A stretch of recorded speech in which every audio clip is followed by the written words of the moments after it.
How a matcha is picked can determine everything from the flavor to the color to the health benefits.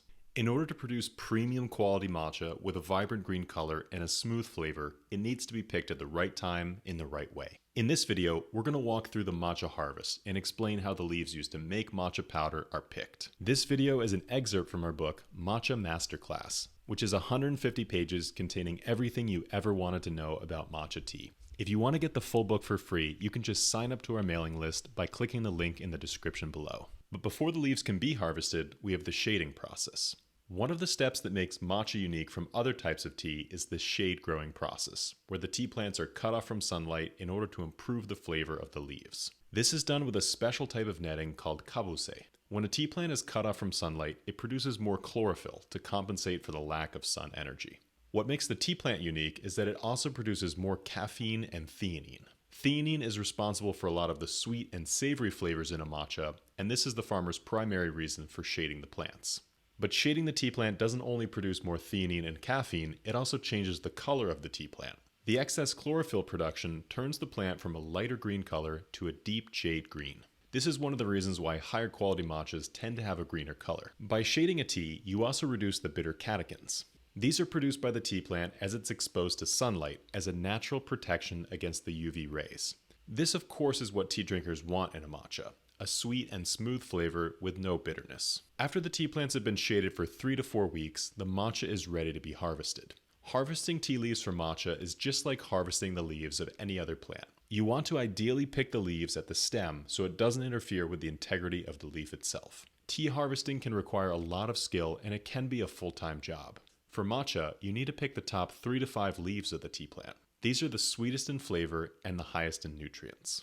You first need to identify the top leaves of the tea plant, and then you need to grasp the stem of the tea plant a few millimeters below the leaf. Then you can gently pull up until you hear a small pop sound and the leaf should be separated. How many times can you harvest tea in a year? Harvesting tea leaves is something that can happen up to 4 times per year. After the tea is harvested for the first time in early spring, it can then be harvested a second time in June or July. Tea from the second harvest is the second highest in nutrients and flavor, so it's often used for more inexpensive teas. Farmers may also combine leaves from the first and second harvest to lower the price of the tea while still providing plenty of flavor. During the summertime, the temperatures in much of Japan can get quite hot, so it's difficult work to harvest during this time. Third harvest. The tea plant can be harvested a third time in late summer, but this is really more common in southern Japan.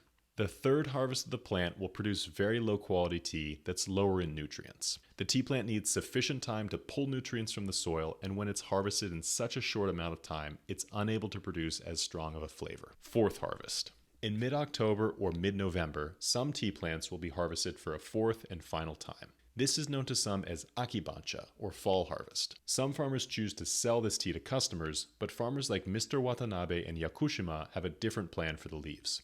He harvests the leaves in fall and then actually uses them as a fertilizer for the plant. His thought behind this is that the tea plant has absorbed nutrients from the soil all year, so now it needs to return some of the nutrients at the end of the year. If a farmer wants to produce a more inexpensive tea like bancha, they will select leaves lower down on the tea plant, along with some stems as well. This method of tea harvesting can give the farmer a much higher yield. The leaves are more mature and not quite as flavorful.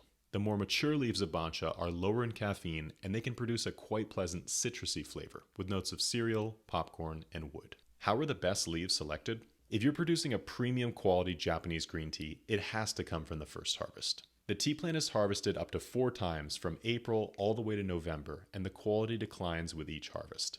After the last tea harvest in November, the tea plant has all winter to build up nutrients and it releases those nutrients into the first sprouts of the springtime. These fresh spring leaves are the most flavorful, and therefore they command the highest price. Once fall comes around in Japan, it becomes especially important for farmers to fertilize their tea crop. The soil must be set up for the long winter ahead, so the tea plant can rest and absorb nutrients ahead of the spring harvest. A lot of farmers will use a type of straw on the base of the tea plants. This serves a few different purposes. First, it allows the tea plant to retain moisture by locking in water, and it also fertilizes the tea plants and keeps the roots warm during the winter. After a long winter, the sprouts of the tea plant will begin to come up in the spring, and soon they are able to be harvested. The most common way to harvest the tea plant in Japan is with this motorized tea harvesting machine. This is the most efficient way to harvest tea, and it's one of the reasons why tea plants are organized into these neat rows. The harvester will trim these like hedges, and over time they will develop a neatly carved shape. The tea harvester is one of the more common tools used in tea harvesting. This tool is operated by two people, as they hold each side of the machine and walk along the side of the tea rows to trim the top leaves. After being cut, these leaves are kept inside a net and collected afterwards. This tea harvester combines the precision of hand picking with the speed of the mechanical tea harvester. The mechanical tea harvester is an innovative invention when it comes to harvesting tea leaves. This machine is essentially a combine that can be driven in between the rows of tea plants and automatically harvest them. The advantage of the mechanical tea harvester is that it's much faster than the handheld tea harvester. It simply skims the top of the tea bush to trim the top leaves of the tea plants and collect them into a net. The downside of the mechanical tea harvester is that it's not as accurate as the handheld tea harvester. Because the mechanical tea harvester is so large, it's very difficult to control, and you can't be as precise with the harvesting as you can be with the handheld version. Technically, the regular handheld tea harvester is better than the mechanical tea harvester, but there are a few different variables. The mechanical tea harvester is large and less maneuverable, but as long as the tea rows are the same height, it should be able to get the job done. For this reason, tea harvested with a mechanical tea harvester is not necessarily worse. It just comes down to what the final leaves end up looking like. Occasionally, tea like matcha and gyokuro will be made from hand-picked leaves. This method of tea harvesting is extremely expensive in Japan, but the benefit is that the leaves are picked perfectly. On one day out of the year, people from all around the town will gather on this field to pick the fresh sprouts of the tea plant. There is a precise method to their picking. They want to select the top 3 leaves of the tea plant, so they will pick slightly underneath the 3rd leaf. Once the leaf has been picked, they will drop it into their basket and then look for the next one. This is something we got to take part in on the farm of Mr. Sakamoto in Shibushi. While Mr. Sakamoto is famous for his gyokuro teas, he also produces some great matcha teas as well. By using his own method of organic fertilization, he's able to grow strong, healthy, and flavorful tea plants without using pesticides or chemicals. And you can really notice it in the final taste of the teas. If you want to try some of Mr. Sakamoto's matcha, you can find it on our website, neoteas.com.